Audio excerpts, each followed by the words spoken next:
তুমি যাকে মোহাব্বত করো, ভালোবাসো, তার সাথেই তোমার কি হবে?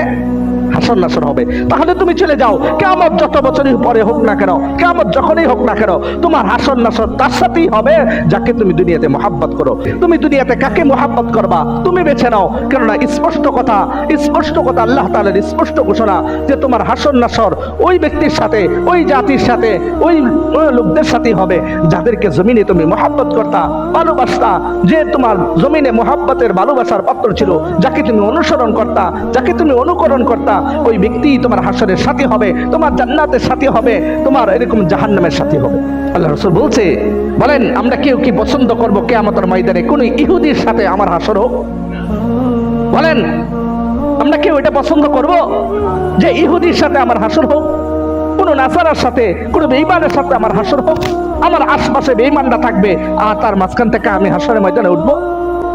যদি এটা কেউ পছন্দ না করি, তাহলে আল্লাহ রাসূলের স্পষ্ট কথা, দুনিয়াতে কোন ইহুদির অনুসরণ যদি করো তাহলে ইহুদির সাথে হাসর, নাসারার অনুসরণ করবে, নাসারার সাথে তোমার হাসর, কোন বেঈমানের অনুসরণ করবে, এই বেঈমানের সাথে তোমার হাসর নাসর হবে। তারা যেখানে বসবাস করবে তুমি সেখানে বসবাস করবা।